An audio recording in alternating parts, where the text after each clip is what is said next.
Magandang gabi sa lahat. This is Justin Talk News PH.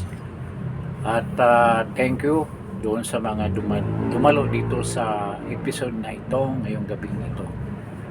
At ngayon meron tayong pag-usapan ito tungkol doon sa dalawang impeachment na pinasa, submitted to Congress ngayong araw na ito. At marami nagsasabi ano kayang kahinatnan sa impeachment na ito, maging matagumpay ba ito, maging successful ba, at tuluyan bang makonvict si BP Inday Sara, or mabasura lang tulad nung unang impeachment case na sinampa nila dyan sa Kongreso. So, yun ang himay-himayin natin sa sarili nating pag-analisa at sariling opinyon. Ngayon, bago nga masampa itong kaso na to, then nagkaroon ng dismissal yung unang sinampang impeachment case. Maraming mga komento na naririnig natin na dapat daw si BP Inday Sara harapin niya itong kaso na to ng impeachment, lalo na yung mga trolls paulit-ulit nilang sinabi yan ang script nila, dapat harapin yan, dapat sagutin niya yung mga tanong na tinatanong daw ng mga taong bayan. Sino bang taong bayan sinasabi nyo? Na halos lahat na taong bayan ngayon ay ayaw ng impeachment na to, kasi kitang-kita naman natin na political harassment lang ito at isang fishing expedition na ginawa ng administrasyon na ito. Meron naman nagsasabi rin na kailangan talagang harapin niya. So ito na, nandito na tayo. At nung una pa namang impeachment, hinarap naman yan ng mga abogado niya. Kung naalala ninyo, maraming bisis na nagkomento ang mga abogado tungkol dyan sa proseso ng pagsampa nila ng impeachment. Kaya nga, nagkaroon sila ng pagkakataon na magsampa, nagreklamo sa Supreme Court. At ito humantong sa pagka-dismiss ng impeachment case ni BP Sara noong 19 Congress. So, bago ang lahat, bago tayo magpatuloy, gusto ko lang ilambing sa inyo na paki-like naman, paki-pindot yung like, paki-share ng video na ito, at of course, doon sa mga bago nating mga viewers, paki-subscribe naman para lumago ng konti itong napakaliit na channel na to, Justin Talk News PH. So, patuloy natin ang ating diskusyon. So, ano bang ini-expect ng mga tao sa resulta nito? Ako, personally, ito yung opinion ko. Na itong diretsahan na tayo, sabihin ko. Walang hahantungan ang impeachment na ito. Mababasura din ito. Pero, hindi sa Kongreso, hindi sa House of Representatives, kung hindi doon sa Senado. Yun ang mangyari dyan. Kahit anong maniobra ng administrasyon para gipitin ang mga senador para bumoto laban kay BP Inday Sara, hindi sila magtagumpay dahil ang Duterte block sa Senado ay napakasulido. Talagang nagkakaisa sila, at hindi lang sila, sa tingin ko, ang bubuto para hindi makonvict si BP Inday Sara. Kung dito naman sa House of Representatives, expected na yan na talagang ipasa nila yan, i-impeach talaga nila si BP Inday Sara, kasi yan ang mandate nila yan ang utos ng mastermind na talagang i-impeach si BP Inday Sara. So, sinabi nila na wala daw pundo. Mayroong pundo. merong allocable si Sandro. Wala na si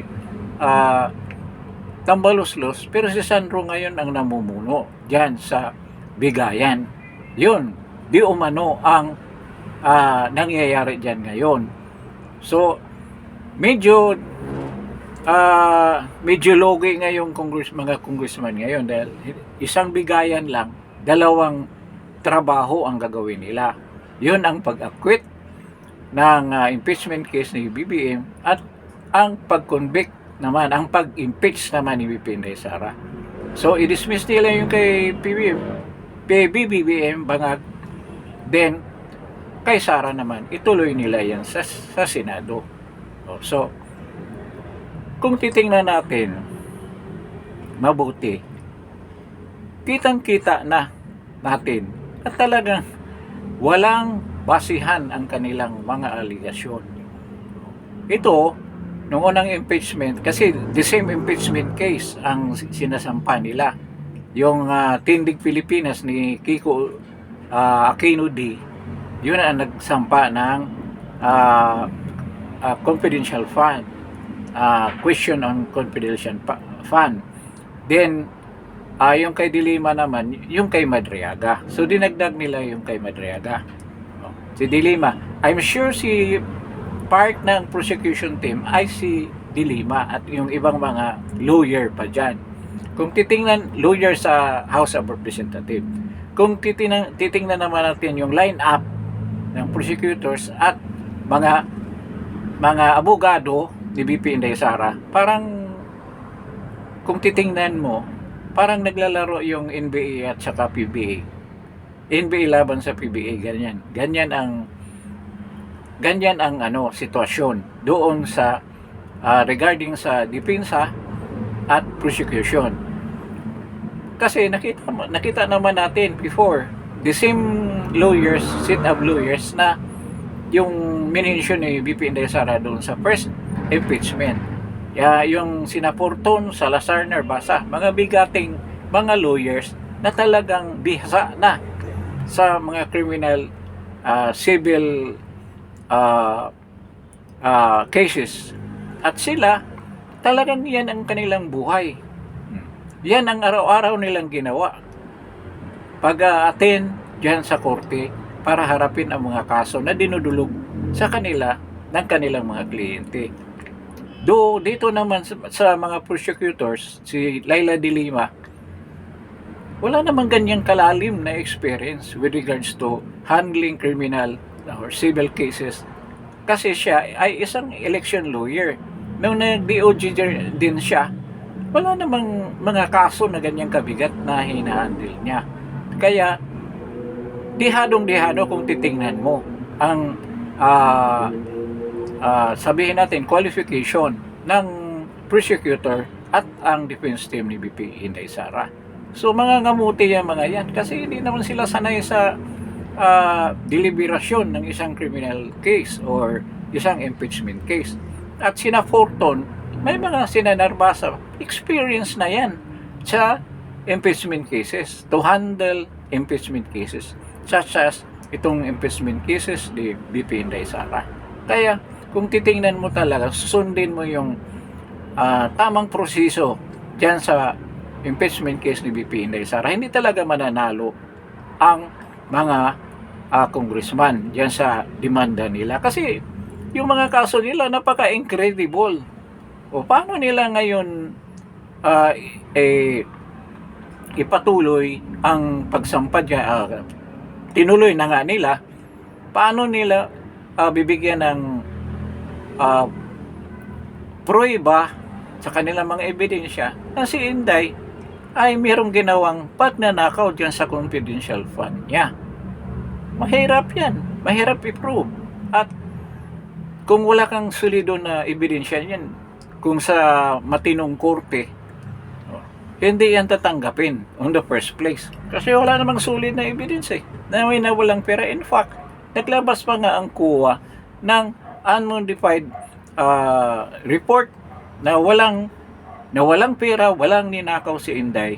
Maayos yung paggastan niya sa confidential fund niya, both dyan sa Office of the Vice President at saka Department of Education.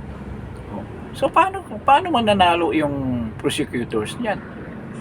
Kaya ito parang pagpakita lang na talagang sinusunod lang nila. Pero despite all of this, talagang isasampa pa rin nila yan sa Senado. Kasi sabi pa nga nila, numbers game ito, numbers game. Of course, itong kay Madriaga naman, para sa akin, political lang yan propaganda lang ang gusto mangyari ni Laila de Lima para siraan lang si BP Inday Sara. Para siraan yung image niya. Kasi hindi nila matibag-tibag si BP Inday Sara kahit anong gagawin nila. So, dito, kasi sa tingin ko, magkaroon ng live coverage ito at maraming manonood, nagwi-witness sa mga mamamayan natin na alam naman nila ng mga taong bayan, ng mga mamamayan, lalo na sa Visayas at Mindanao. At dito, kahit dito sa NCR at sa Luzon, alam nila na wala talagang basihan yung mga ebidensya na ipipresenta. Walang matinong ebidensya. Kung sabihin natin. So, itong mga ginagawa nila ni de Lima sa pagpresenta ni Madriaga ay para sa akin nakakatawa. Kasi very fantastic yung mga claim ni Madriaga. Isa na dyan, natawang-tawa ako doon sa sinasabing schoolmate daw niya si Sara. 14 years old pa lang si Sara, high school. Tapos siya, nag-aaral na raw ng law sa San Sebastian. Tapos sabihin mo schoolmate. Hindi niya alam ang meaning. Tapos yung mga ano niya, nagdala daw siya ng pera, worth billions. Alam mo ba ang 1 billion na dinadala daw niya sa duffel bag? Billions daw. Dinideliver daw.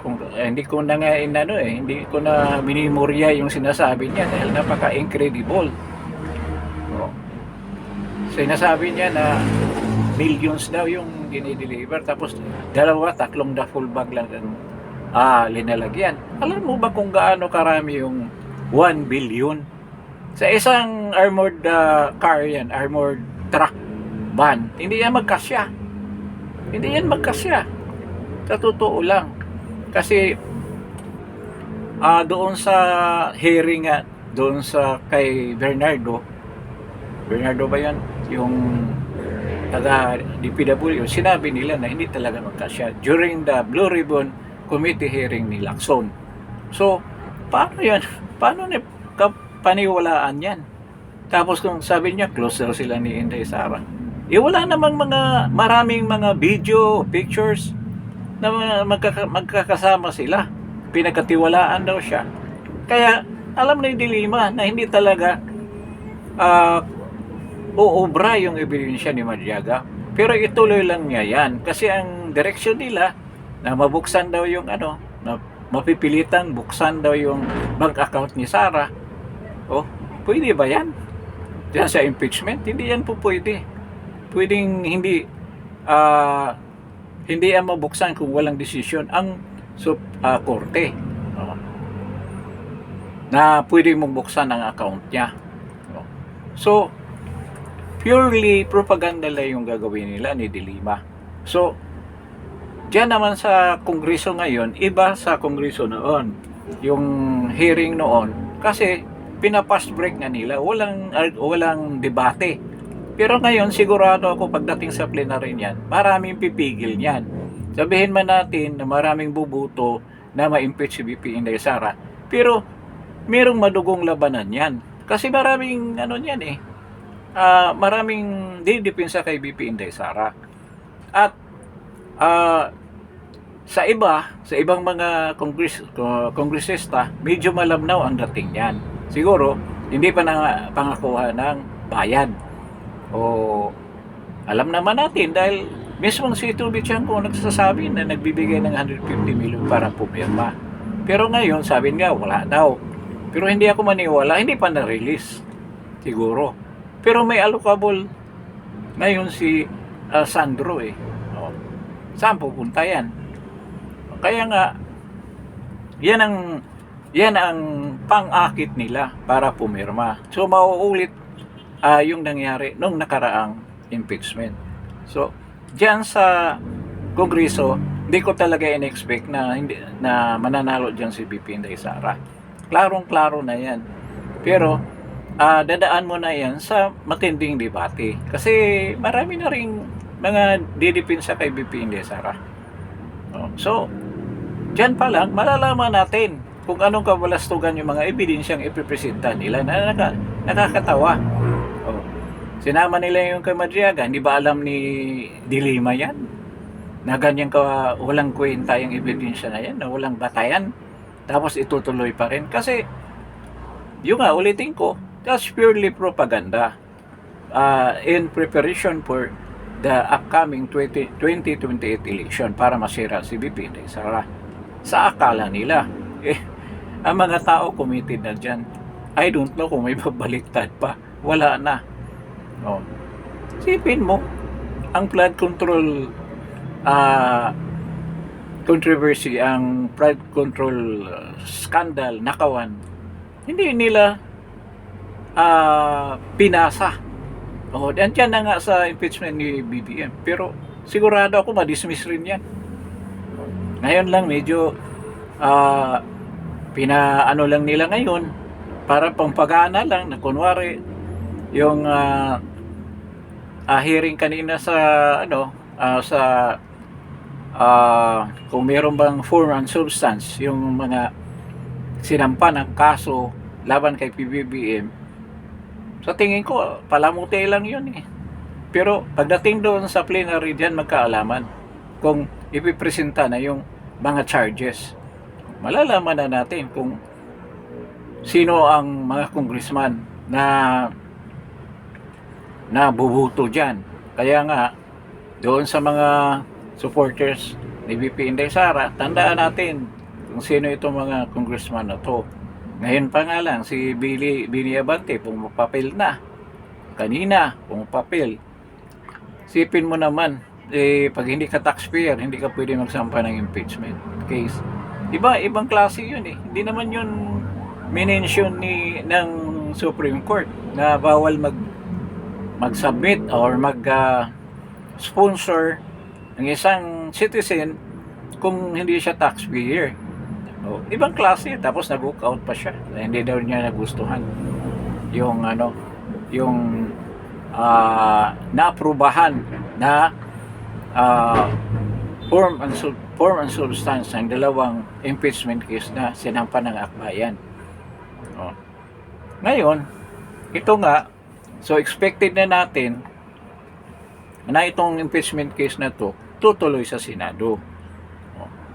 So, dito naman balikan ko yung sa House of Representatives, sana ngayon, hindi naman kayo lalabag sa tamang procedure. Kasi, baka naman ma-technical kayo ulit. Nagmamasid ang mga abogado ni VP Inday Sara. Oh. Konting pagkakamali ninyo, talagang pupunta rin ng Supreme Court yan para irereklamo kayo na unconstitutional na naman ulit yung ginagawa ninyo. Kaya sundin niyo due process, yung pag-submit ng case na yan, impeachment case na yan, within 10 session days or 10 calendar days. Yung hindi uupuan yung uupuan yung kaso na yan sa Secretary General, at ang due process kailangan ma-execute yan ng husto para hindi naman kayo masilipan ng mga defense lawyer ni BP Inday Sara at babalik na naman ang reklamo na yan doon sa Supreme Court at ultimately ma-dismiss na naman ulit yan. Kaya iiyak na naman kayo ulit, lalo na yung mga trolls. Iiyak na naman kayo. Oh.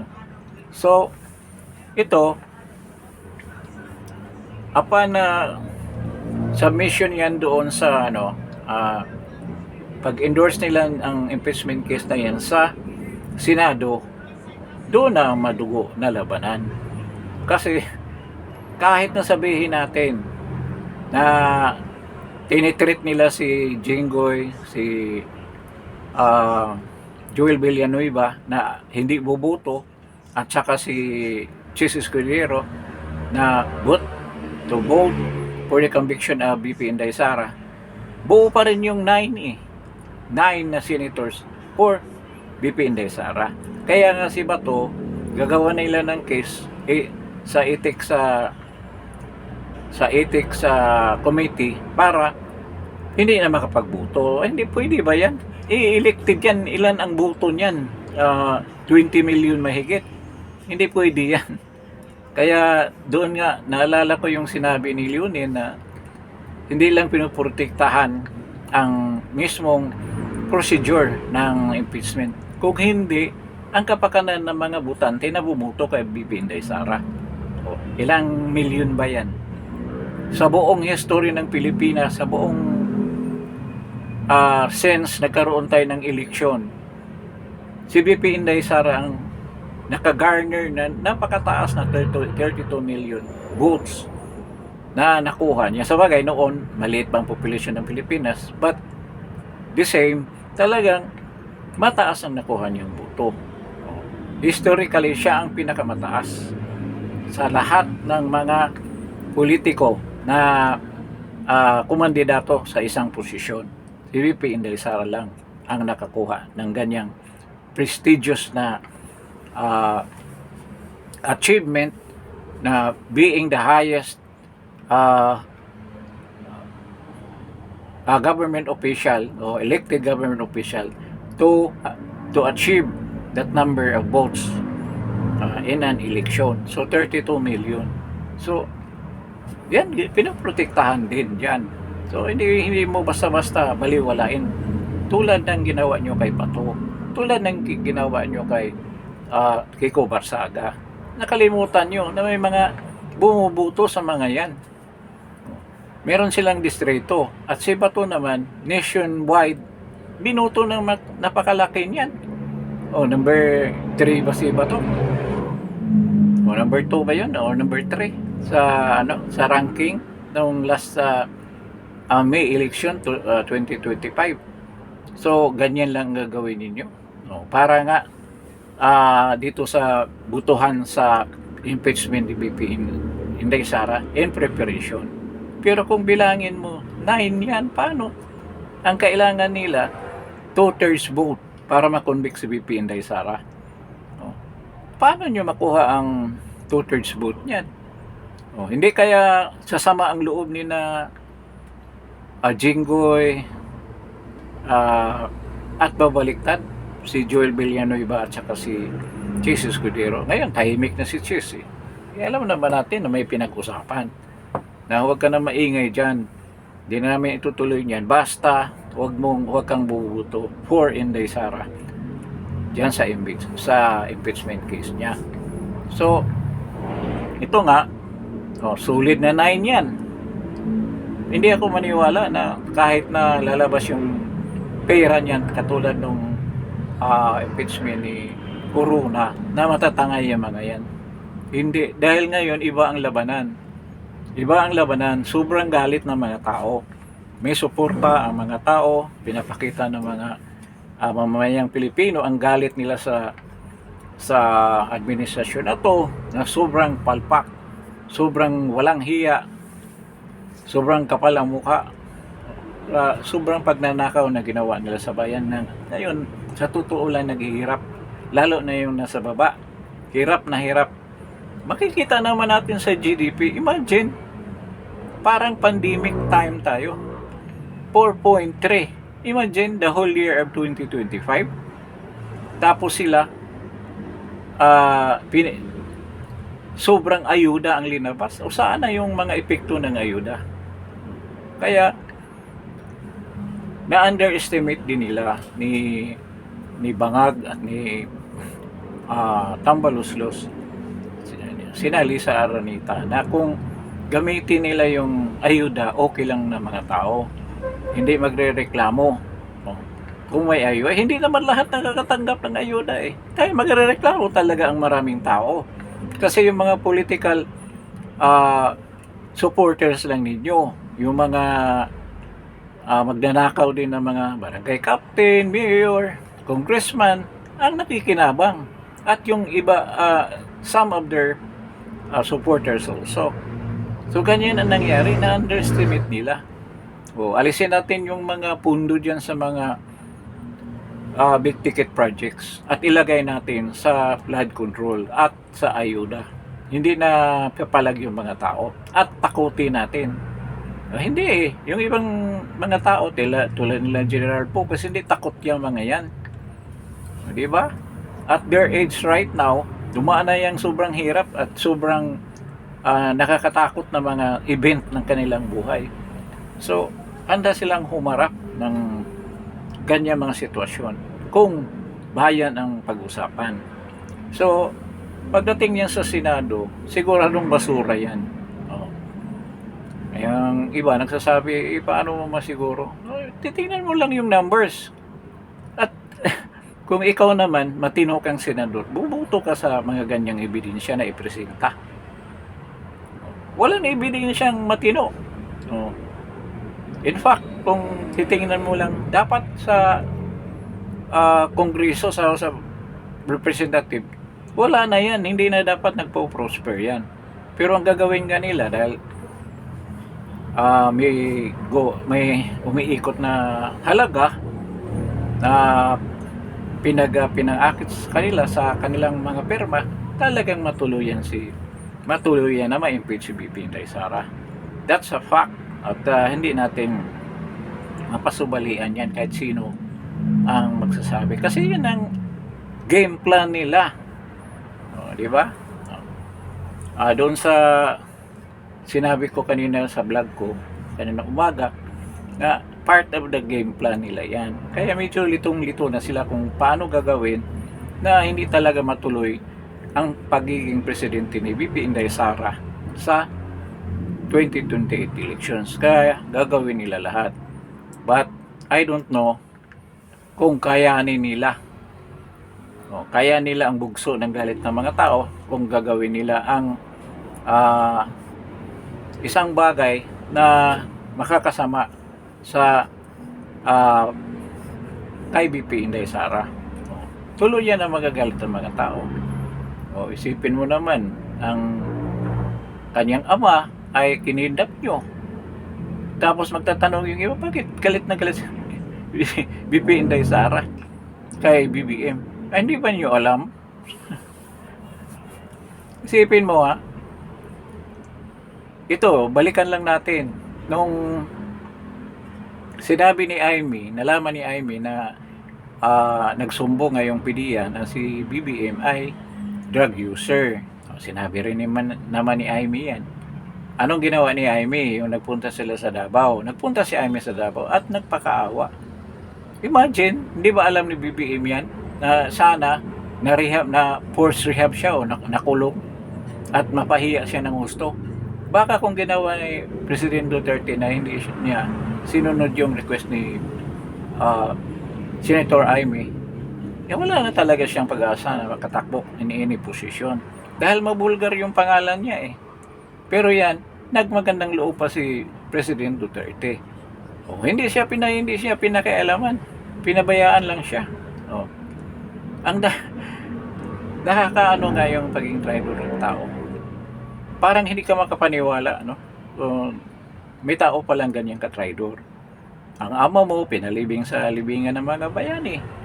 Na itong mga tao ngayon na sa tabi mo, sinaki ko Pangilinan, na nagsasabi na hukayin ko yan. Kung ililibing nyo yan, hukayin ko, itapon ko sa dagat. Ngayon, magkasama na kayo. Pero ngayon, medyo polarized, hindi malalaman ang sitwasyon sa politika sa Pilipinas. Dahil na parang iba ang galaw ng mga pinklawan-dilawan ngayon. Kasama ang mga komunista, mga NPA, dyan sa Kongreso. Hindi malalaman kung saan. Kaya, magkaroon ng hati-hati yan. Sigurado. Magkahati-hati yan. Kasi hindi naman papayag itong mga pinklawan na magkaroon ng isang kandidato lang under sa partido ni Marcos.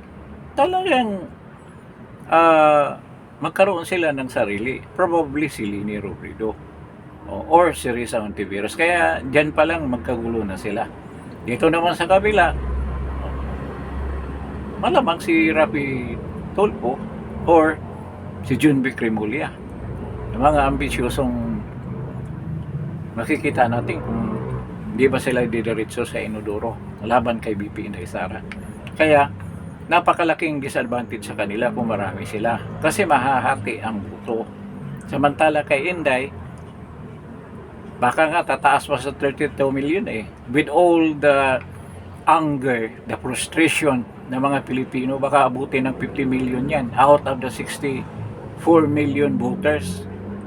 Paano maniobrahin ni Jules Garcia yan kung ganyan kalaki ang turnout?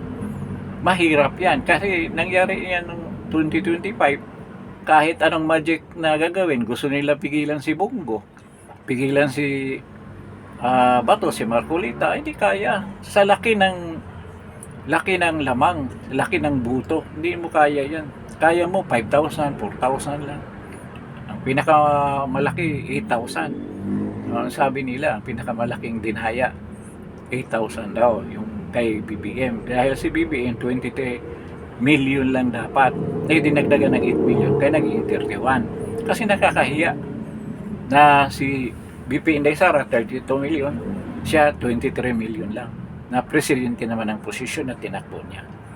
So, I'm very optimistic dito sa pangyayari. Pagdating niyan sa Senado, sigurado basura yung impeachment niya yan. So, napaka-thrilling, no? Napaka-thrilling. Pero alam naman natin na maging resulta niyan.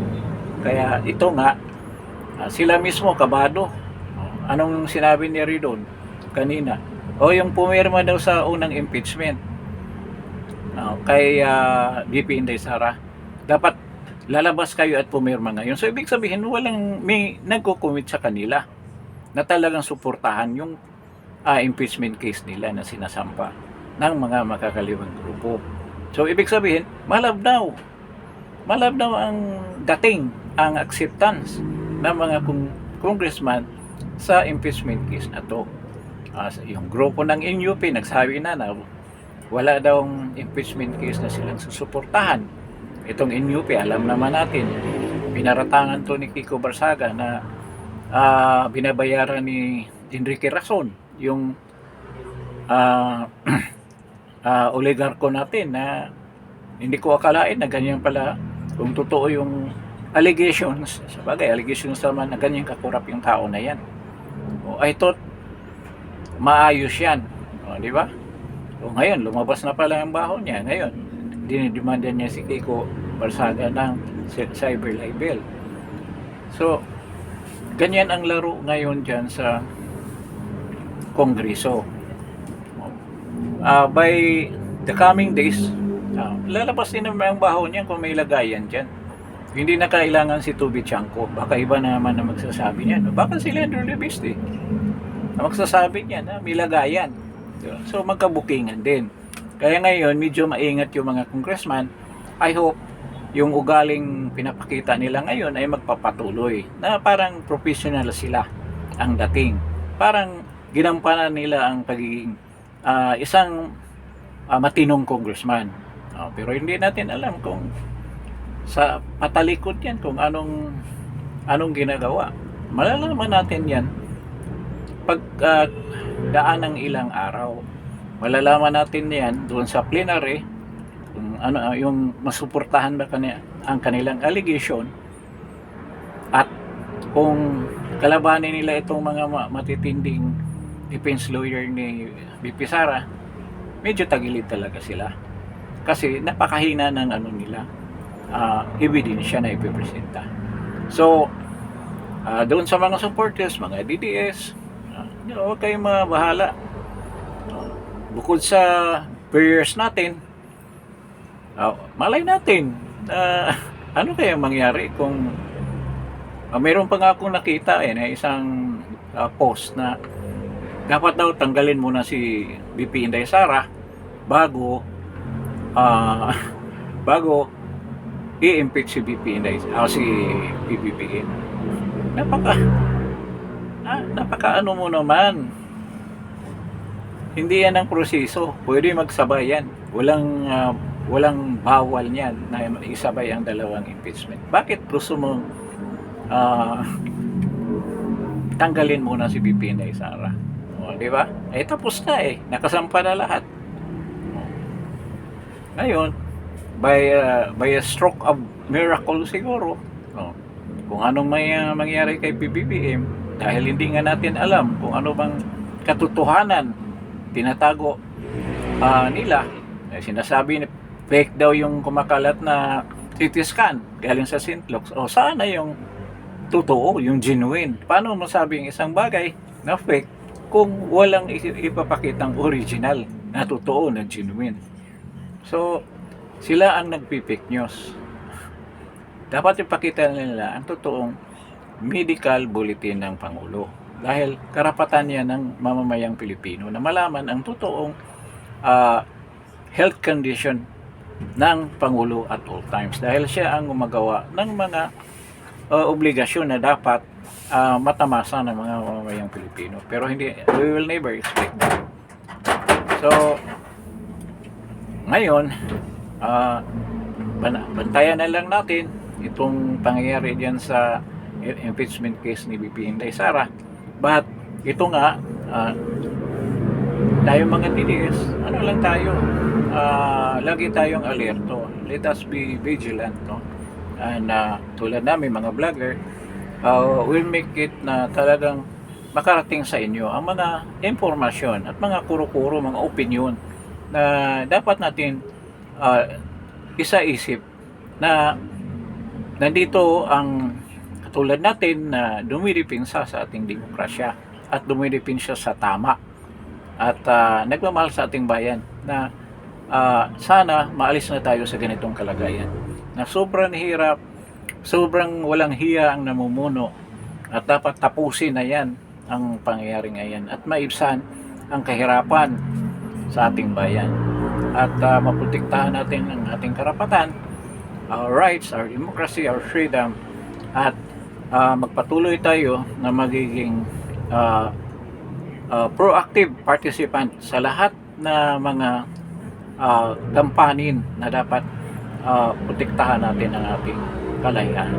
So hanggang dito na lang tayo sa gabing ito at salamat sa pagdalo ninyo at bago tayo, before we leave, paki-like naman, paki-pindot naman yung like, paki-share at doon sa mga bagong viewers, paki-subscribe naman dito sa Justin Top News PS. So salamat at magandang gabi sa inyong lahat. Thank you po.